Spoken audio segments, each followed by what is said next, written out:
વિક્રમ સંવત 2081 વૈશાખ સુદ સાતમ, તારીખ 4-5-2025 અને રવિવાર.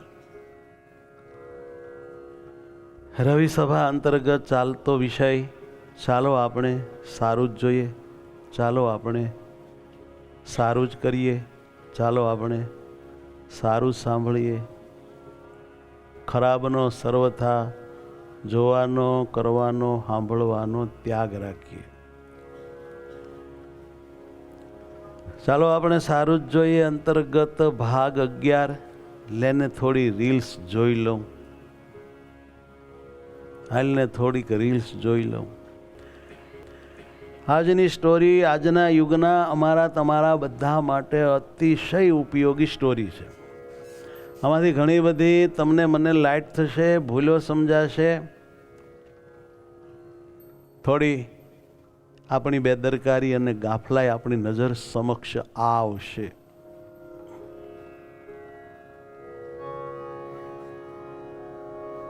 જ્ઞાન એક રીલ તમને મજામાં તો લઈ જાય,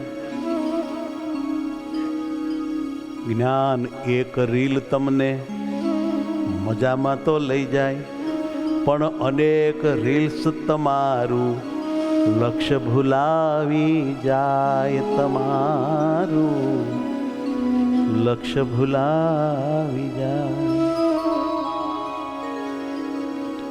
મોબાઈલમાં નેટમાં જે રીલ આવે છે ને એની આ વાત છે.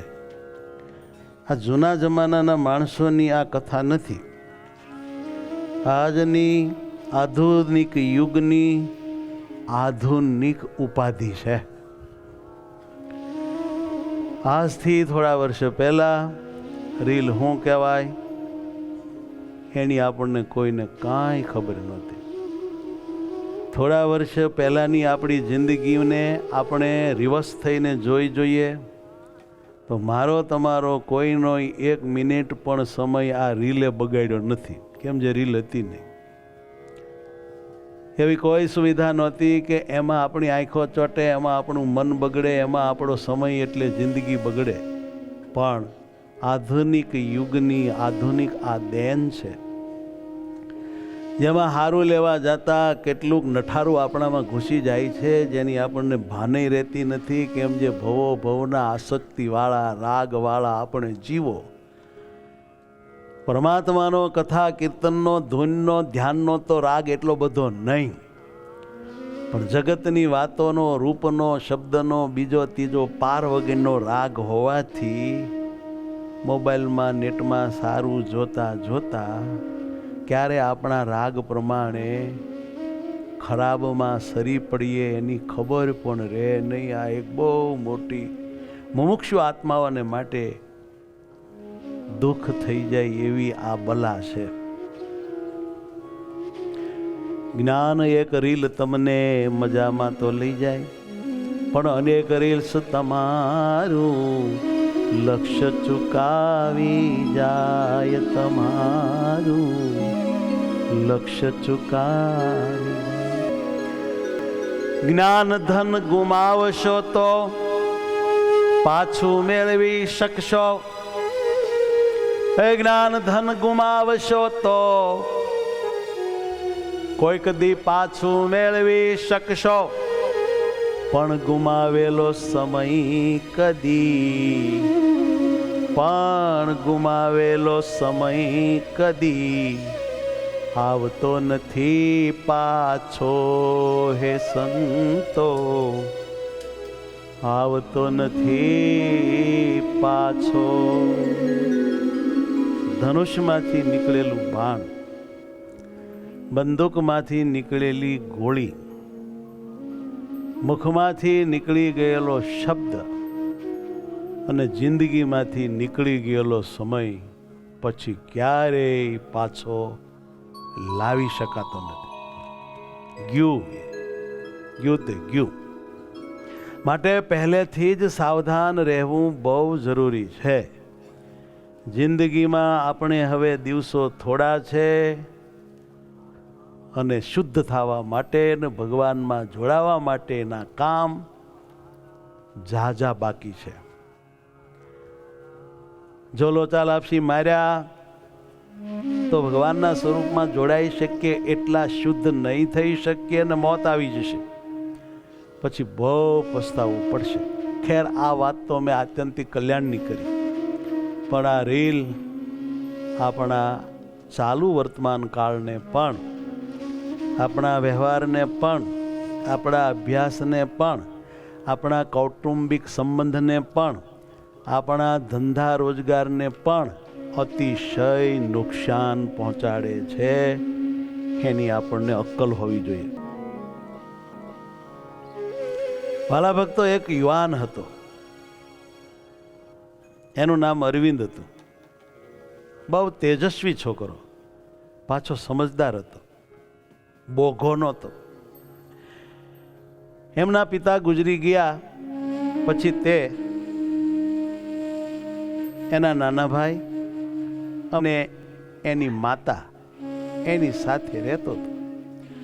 મોટો હતો, નાના ભાઈ નમનની અને પોતાની માતાની જવાબદારી બધી અરવિંદને ખભે આવી ગઈ. દુઃખની વાત એ હતી, નોકરી નહોતી, આવક ઘરમાં નહીં, અને જવાબદારી ઘરની એને માથે. નોકરી હતી તો નાની એવી નોકરી હતી. નાની નોકરીમાં ઘર હાલે નહીં. નોકરી નાની અને સપના મોટા મોટા. નોકરી, આવક નાની અને અબરખા મોટા મોટા. કેવી રીતે પૂરા થાય? નોકરી હોય નાની ને સપના મોટા અપાર, આવક હોય થોડી ઘણી અને શોખનો નહીં પાર. જ્ઞાન સુખી થવાય કેમ, જ્ઞાન શોખ પૂરા થાય કેમ, તેનો કરજો વિચાર. ભગતો એનો કરવો વિચાર. નોકરી હોય નાની ને સપના મોટા અપાર, જ્ઞાન સુખી થવાય કે એનો કરજો વિચાર. એ ભક્તો, એનો કરજો વિચાર. અરવિંદભાઈએ ઘણી મહેનત કરી, ઘણા પાસે ગયા, લાગવગ લગાડી, આ તે કર્યું, છતાંય સારી જગ્યાએ એને સારી નોકરી મળતી નથી. અને સંસારમાં તો કોઈ સીધું પાણી કે રસોઈ આપે નહીં. રળો કાં ભૂખે મરો. અગો ભાઈ ધ્યાન ન દે, એનું નામ સંસાર. નોકરી મળતી નહોતી. સવાલ એ ઊભો થયો કે નોકરી કેમ નહોતી મળતી? ધ્યાન દેજો, આને નોકરી નહોતી મળતી એનું મેન રીઝન શું, કારણ શું? કારણ એક હતું, સારી નોકરી માટે તેણે આજની ટેકનોલોજીને અનુરૂપ નવું શીખીને અપડેટ થવું જરૂરી હતું. શું? આજના જમાના અનુસાર, ટેકનોલોજી અનુસાર નવું એને શીખવાની જરૂર હતી, અપડેટ થવાની જરૂર હતી, વધારે તૈયાર થવાની, તેજસ્વી થવાની જરૂર હતી. તો પછી થઈ જવું જોઈએ ને. મહેનત કરી, ભણી ગણીને પોતે જે કાંઈ શીખવું ઘટે એ શીખી લેવું જોઈએ ને. શીખી લેવું જોઈએ, પણ શીખી શકાયું નહીં. એટલે એનું કારણ આવે છે, એનું કારણ આવે છે. ભાઈ, અપડેટ થવું જરૂરી હતું. તેથી આ અરવિંદભાઈ ઓફિસ પછીના સમયમાં ઓનલાઈન વિડીયો દ્વારા નવી ટેકનોલોજી શીખવાનું પ્લાનિંગ એકાદ વર્ષથી કરતા હતા. શું કીધું? ઓનલાઈન વિડીયો દ્વારા નવી ટેકનોલોજી શીખવાનું પ્લાનિંગ લગભગ એકાદ વર્ષથી કરતા હતા. પરંતુ ખબર નહીં કેમ તે પોતાનો વિચાર અમલમાં મૂકી શકતો નહોતો. પ્લાનિંગ કરે, વિચાર કરે, પણ અમલ થતો નહોતો. ભાઈ બોલો, એનું કારણ હું સાંભળવા જેવું છે. કેટલાયને લાગુ પડે એવું કારણ છે. કારણ કે ઓફિસથી આવીને જમીને માઇન્ડ ફ્રેશ કરવા માટે લેને થોડી રીલ્સ જોઈ લઉં એવું વિચારીને પોતાનું ઇન્સ્ટાગ્રામ ખોલતો અને રીલ જોવામાં પડતો. થઈ હોળી. મારે ને તમારે અમુક જપ કરી લેવા હોય, અમુક ધ્યાન કરી લેવું હોય, અમુક સ્મરણ કરી લેવું હોય, કથામાં પૂગવું હોય, અંદર કચરું ન નાખવું હોય, પણ જો માઇન્ડ ફ્રેશ કરવા માય ગર્યા તો મર્યા. માઇન્ડ ફ્રેશ જ છે. સ્વામિનારાયણ સ્વામિનારાયણ કરીને ભજન કરીએ, લીલા લહેર જ છે. કાંઈ જરૂર નથી રીલ જોવાની. લાઈને હવે થોડુંક મનોરંજન તો જોઈ. ગઈ ભેંસ પાણી. એ જી માઇન્ડ ફ્રેશ કરવામાં મન મલિન થઈ જાય. એ ભાઈ માઇન્ડ ફ્રેશ કરવામાં મન મલિન થઈ જાય. જ્ઞાન ખબર રહે નહીં ને જીવન બગડી જાય. જ્ઞાન ખબર રહે નહીં ને જીવન બગડી જાય. આપણું જીવન બગડી જાય. આ અરવિંદ દીકરાએ થોડુંક જોઈ લો, 2-4 જોઈ લો, પછી 2, 5, 10, 15, 20 મિનિટથી શરૂઆત થતા લત લાગી. તે 2-3 કલાક વીતી જતા ખબર નહોતી રહેતી.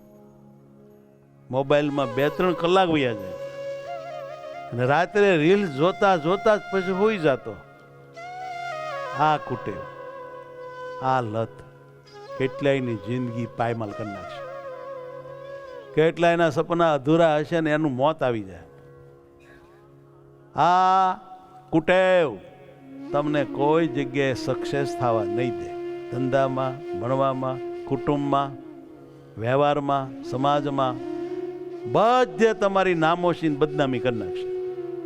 કારણ કે આ શક્તિ છે, આ વિષય ભોગ છે, આ એસા આરામની જિંદગી છે. એમાં ઉન્નતિ પ્રગતિ ન હોય તો કલ્યાણ શું કપાળ હોય. અને જેમ જેમ દિવસો પસાર થયા એમ એમ અરવિંદને અંદરથી ખાલીપો લાગવા લાગ્યો. કારણ કે એનાથી કોઈ ભરાય તો નહીં જ. સ્વામિનારાયણ ભગવાને કહ્યું, પાતાળ સુધી પૃથ્વી ફાટી હોય ને એને પાણીએ ભરવા માંડો, ક્યારેય ભરાય નહીં. એમ વિષય વાસના આવું બધું જોવા, સાંભળવા, અડવાની ગમે એટલી વાર તમે મન ફાવે એટલી ભોગ વૃત્તિથી ભોગવી લો, પણ એનાથી તૃપ્તિ આદિ સુધી કોઈને થઈ નથી, કોઈને થવાની નહીં. વધારે ખાલીપો લાગવા માંડ્યો.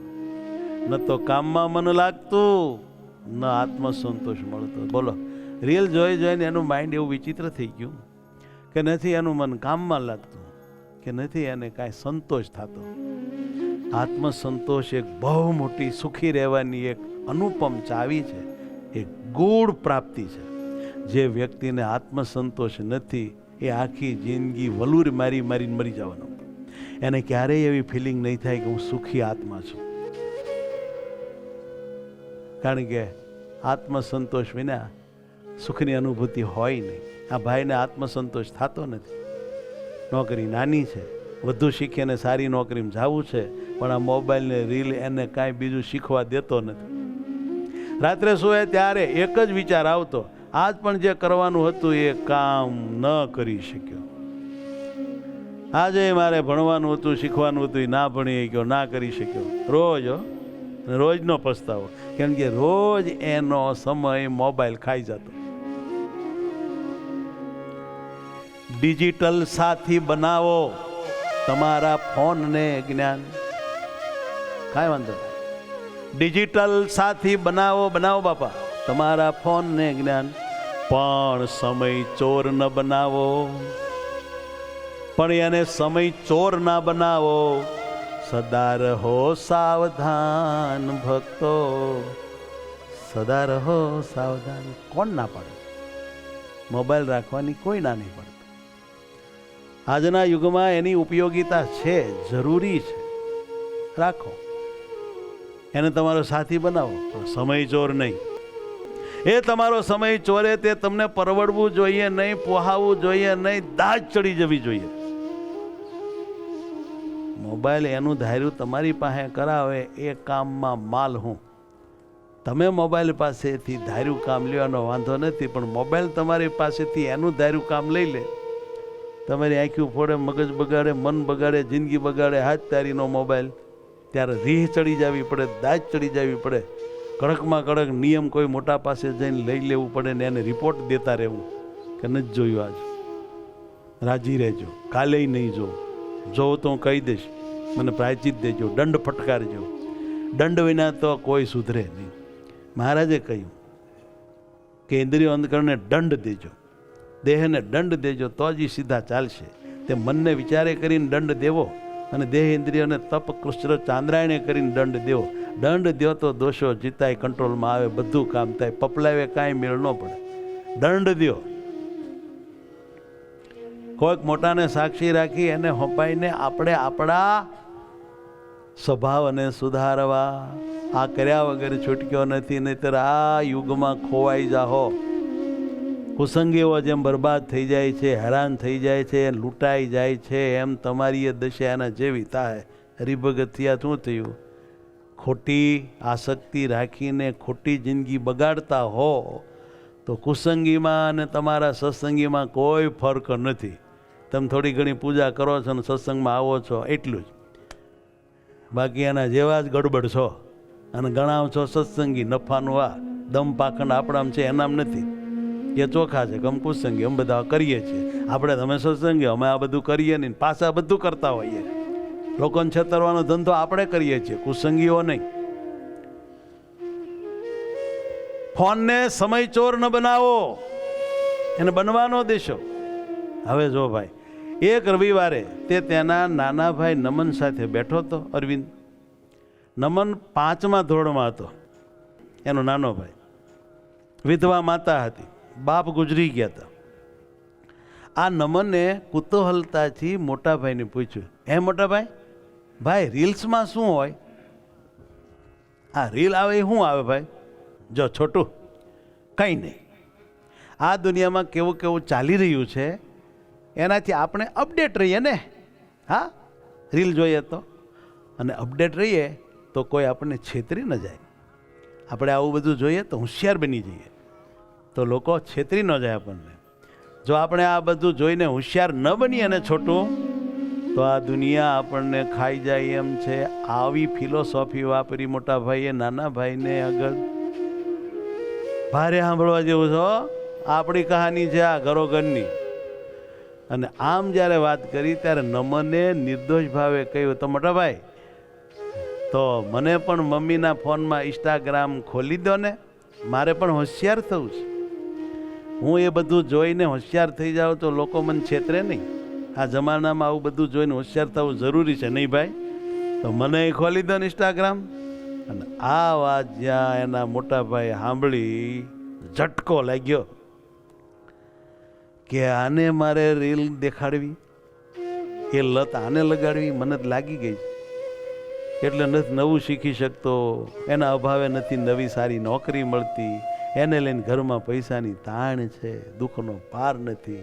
એ બધું આ રીલને લઈને તકલીફ માત્ર છે. અને આ પાછો કહે છે કે હોશિયાર હું થઈ જાઉં ને, મને રીલ જોવા દો.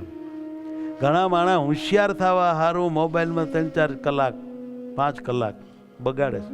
મેં તમને કીધું અમારી ગૌશાળાનો ગોવા 3-4 કલાક એથી વધારે ત્યાં ગાયું ખીજીવાડીએ બેહાડીને આડો પડીને મોબાઈલ જોવે. તમે જાઓ તો જોઈ લેજો, બપોર સુધી, સવારથી બપોર સુધી. મેં તમને કહ્યું હતું એ એટલી બધી રીલ જોવે છે, મોબાઈલ જોવે છે, એટલે બહુ હોશિયાર થઈ જાય છે ને. કમિશનર થઈ જાય, કલેક્ટર, આઈજી થઈ જાય, તો વડાપ્રધાન એ શું થઈ જાય? મને કહો તો ખરા. એ 5-5 કલાક મોબાઈલ જોવે છે, એ હોશિયાર કેવોક થાય ને શું થાય ને આ દુનિયાને શું એ આપશે, એના કુટુંબને શું આપશે એ તો કયો. બધા આવું માને છે, હોશિયાર થઈ જાય આ બધું જોઈ તો. અને હું તમને કહું, આજે બધા હોશિયાર થયા આ જગતમાં, અબ્દુલ કલામ વગેરે, એ બધા રીલ જોઈને થયા તો કહેવાય. કે જો જેને જેને રીલ જોઈ એ પ્રાઇમ મિનિસ્ટર થયા, મિનિસ્ટર થયા, કલેક્ટર થયા, આઈજી થયા, બોલો એસઈપી ડીજેપી થયા, ઉદ્યોગપતિઓ થયા, આમ થયા તેમ થયા. પૂછો ધીરુભાઈ અંબાણી, તમે રીલ જોઈને પૈસાવાળા થયા? તો મુકેશ અંબાણીને પૂછો. હાલી હું નીકળ્યા છો?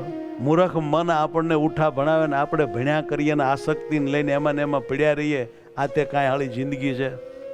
હા જ તરીકે બોલો. ઓલાને ઝટકો લાગ્યો કે મારું જોઈને આય કે છે તમે જોવો છો રીલ અને હોશિયાર તમે થઈ જાઓ ને હું તો વોટરેસ માટે મમ્મીના ફોનમાં ઇન્સ્ટાગ્રામ નાખી દો. મારે મોટા ભાઈ રીલ જોવીશ. સારું કર્યું તમે કીધું, રીલ જોઈ હોશિયાર થઈ જાય. તો માન નહીં થવું હોય હોશિયાર, તમારે હોશિયાર થવું એટલે લેતા જાઓ, લેતા જાઓ. હવે ભાઈ ઊંડો ઉતરી ગયો ને કાંઈ પણ બોલી ન શક્યો. બોલ્યા વગર ઊભો થઈને પોતાના રૂમમાં જતા રહ્યો અને એવી એને ઉપાધિ થઈ કે હવે મારી જેમ આય માંગણી કરશે ને હું બંધ કરતો નથી ને એને ના કેમ પાડવી. પછી આત્મખોજમાં લાગી ગયો કે મારે જીવન જીવવામાં કાંઈક મારી ભૂલ થાય છે. જ્ઞાન જે ખુદને માટે સારું નથી જ જરાય,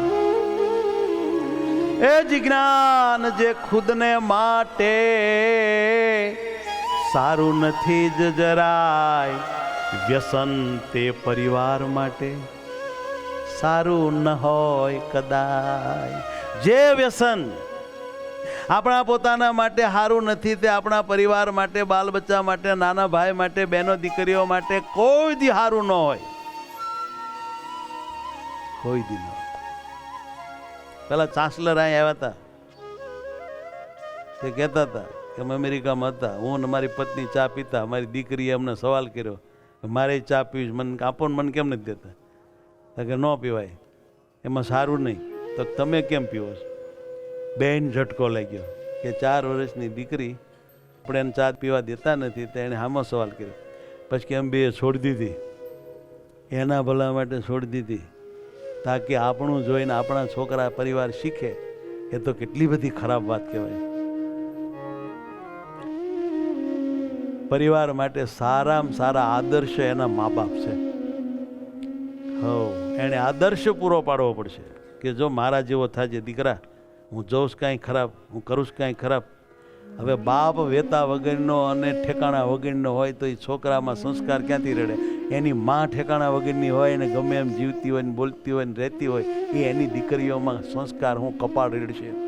પહેલાં એને બેને સંસ્કારી થવું પડશે, સત્સંગી થવું પડશે, વ્યવહારું થવું પડશે. પછી પરિવારમાં વ્યવહારને સત્સંગને સંસ્કાર બધું આવશે.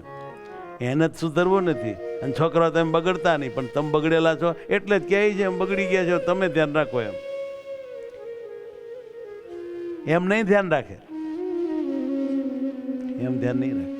તમારે એને સાચું જીવન કોને કહેવાય એ વર્તન કરીને બતાવવું પડશે. અને તમે એને કહી શકો કે કોઈ દી અમે આવું કર્યું નથી અમારી જિંદગીમાં, તમે આ શું લઈ માંડ્યા? અને તમને જમે એવું કરતા એ ભાળશે તો એ કાંઈ તમારી વાતે નહીં સાંભળે, તમારો વજન નહીં પડે. એ તરત બહાર જઈને મિત્રને કહે છે મારા બાપા ખરાશ, પોતે બીડી પીવે છે ને મને ના પડે તો એ શું કામ પીવે? આવા ને આવા ખોટા આપણને ના પડે લ્યો. એમ કે લાય દોષ બીડી હાલે આપણે પીવીશ તો એવું કામ પીવે? આમ થાય છે બધી લીલા ઘરો ઘરની કહાની ભાઈ. હે જ્ઞાન જે ખુદને માટે સારું નથી જ જરાય, વ્યસન તે પરિવાર માટે સારું ન હોય કદાય, સારું ન હોય કદાય. અરવિંદભાઈ એકાંતમાં વ્યા ગયા, ઊંડા ઉતરી ગયા, આત્મખોજ શરૂ કરી અને એણે ચેકિંગ કરતા, બધું જોતા વિચારતા પોતાના ફોનમાં ચેક કર્યું તો એનો ઇન્સ્ટાગ્રામનો average screen time every day 2.5 કલાકનો હતો. કેટલો? રોજ 2.5 કલાક એમાં એ બગાડતો. લાઈન જરાક ફ્રેશ થઈ જાવ એમ માંડીને 2.5 કલાક બગાડે રોજની. અરવિંદને હવે અત્યારે ખબર પડી, આ એને ખ્યાલ જ નહોતો કે રોજ મારો આટલો સમય આ મોબાઈલ ખાઈ જાય. 1 વર્ષથી આટલો બધો સમય રીલ્સ જોવામાં એને વેડફી નાખ્યો. રોજના 2.5 કલાક, હજારો કલાક ભાઈના આમાં ગયા. જો એટલું એ કંઈક નવું શીખવામાં મહેનત કરીને જીવ્યો હોત તો કેદાડાનો અપડેટ થઈ ગયો હોત ને, કેદાડાની સારી નોકરી મળી ગઈ હોત. મોબાઈલે એની કઠણાઈ બેહાડી. હવે એને સમજાણું, ખ્યાલ જ નહોતો એને. હવે એને મનમાં એમ થયું કે નમનના અભ્યાસના ગયા વર્ષ જે ખરાબ રિઝલ્ટ આવ્યું એનું કારણ પણ હું જ છું. મારો નાનો ભાઈ ગઈ પરીક્ષામાં સારું રિઝલ્ટ ન લાવી શક્યો એનું કારણ હું રીલ જોવામાં પડ્યો. એને ભણવામાં મેં ધ્યાન આપ્યું નહીં. આ રીલ જોવાના ચક્કરમાં મારા નાના ભાઈને હોમવર્ક કરાવવામાં મેં ધ્યાન દીધું નહીં. પહેલાંની જેમ સમય નહોતો આપતો, રીલ જોયા કરતો. પછી આ અરવિંદે હિસાબ લગાવ્યો તો પોતાને સારી નોકરી લેવામાં જરૂરી તમામ ઓનલાઈન કોર્સ જેટલા ટાઈમમાં શીખી શકાય એનાથી વધારે સમય તો એને રીલ જોવામાં વેડફી નાખ્યો. તો બોલો, બધું શીખી લેવાય જો શીખ્યા હોત તો એ સમયમાં, પણ એ સમય તો એને આમાં બગાડ નાખ્યો. હવે ક્યાંથી શીખાય, કયા સમયમાં શીખાય? સફળતા સોશિયલ મીડિયામાં નથી. કાન ખોલીને સાંભળે બધા. સફળતા સોશિયલ મીડિયામાં નહીં, તમારા પ્રયાસોમાં છુપાયેલી છે, તમારા વિદ્યાભ્યાસમાં છુપાયેલી છે. પછી અરવિંદે નક્કી કર્યું હવે કે મારે કાંઈક બદલવું પડશે, નહીતર હું અને મારું કુટુંબ અમે બધા બરબાદ થઈ જઈશું. મારે કાંઈક બદલવું પડશે. એ દિવસને એ ઘડી અરવિંદે એક મજબૂત નિર્ણય લીધો, જોરદાર ઠરાવ કર્યો અને ઇન્સ્ટાગ્રામને અનઇન્સ્ટોલ કરી નાખ્યું, ઉડાડી દીધો મોબાઈલ. મજબૂત નિર્ણય કરો તો ખુદને બદલી શકાય. મજબૂત નિર્ણય કરો તો ખુદને બદલી શકાય. મજબૂત નિર્ણય કરો તો જ ખુદને બદલી શકાય. મજબૂત નિર્ણય જોરદાર ઠરાવ કરવો પડે, સાક્ષીઓ રાખીને. જ્ઞાન તે ઢીલો હોય તો, જ્ઞાન તે ઢીલો હોય તો, જ્ઞાન તે ઢીલો હોય તો, જ્ઞાન તે ઢીલો હોય તો સુધારો ન થાય કાંઈ, સુધારો ન થાય કાંઈ. આપણામાં સુધારો ન થાય કાંઈ, આપણામાં સુધારો ન થાય કાંઈ. વાત આમ છે. લાગુ પડે છે કે નહીં બધાને? યસ. બીજા દિવસથી તે રોજ અરવિંદ સુધર્યો. રોજ 1 કલાક પોતાને માટે જરૂરી લેટેસ્ટ ટેકનોલોજીનું જ્ઞાન લેવા માંડ્યો. બેન કહી દીધું મોબાઈલમાં સમય આપવાનું, ધ્યાન આપવાનું. માંડ્યો શીખવા. 1 કલાક નમનને હોમવર્ક કરાવતો હતો અને અડધો કલાક પરિવાર સાથે હળવી વાતો કરી આનંદ કરતો. જે 2.5 કલાક એના બીજે મોબાઈલમાં રીલ જોવામાં બગડતા હતા તે 2.5 કલાક ભણાવવામાં અને પરિવારમાં પ્રેમ આપવામાં એણે વાપર્યા. ફક્ત 2 અઠવાડિયામાં જ તેણે એક નવી ઉર્જા અનુભવી. નવી ઉર્જા, નવી તાકાત, નવો ઉત્સાહ, નવો આનંદ. સવારે ઉઠવા માટે હવે એલાર્મની જરૂર નહોતી પડતી. સમજ્યા? એની વેળે જાગી જતો. દિવસમાં કામ કરતી વખતે આત્મવિશ્વાસ પણ વધ્યો, આત્મસંતોષ પણ વધ્યો. નમન અને મમ્મી પણ ખુશ રહેવા લાગ્યા. નવી ટેકનોલોજી પણ શીખી લીધી અને નવી ટેકનોલોજી શીખી જવાથી તેને 6 મહિનામાં સારામાં સારી નોકરી પણ મળી ગઈ. જાણો, આ મોબાઈલની લત છોડી જ બધા ફાયદા થયા. અરવિંદે ઇન્સ્ટાગ્રામ અનઇન્સ્ટોલ કરી નાખ્યું અને જીવનમાં સુખ, શાંતિ અને સમૃદ્ધિ આપમેળે ઇન્સ્ટોલ થઈ ગયા. બોલ્યું અનઇન્સ્ટોલ કર્યું અને સુખ સમૃદ્ધિ ઇન્સ્ટોલ થઈ ગયા. બોલો હવે હારું તમારું. સમય એ જ જીવન છે, સમય એ જ જિંદગી છે. તમે તમારા સમય સાથે જે કરો છો એ જ તમારા જીવનનું ભવિષ્ય નક્કી કરે છે. સમય એ જ જીવન છે, જિંદગી છે. તમે તમારા સમય સાથે જે કરો છો એ જ તમારા ભવિષ્યને નિર્માણ કરે છે, ભવિષ્ય નક્કી કરે છે. સાચી વાત તો એ છે કે સોશિયલ મીડિયા આપણો સમય નહીં પરંતુ આપણું ભવિષ્ય બગાડી રહ્યું છે. સોશિયલ મીડિયા માત્ર આપણો સમય નહીં પરંતુ આપણું ભવિષ્ય બગાડી રહ્યું છે. માટે બધાય સાવધાન થઈ જઈએ, સાવધાન રહીએ. બધાને ભાવથી જય સ્વામિનારાયણ.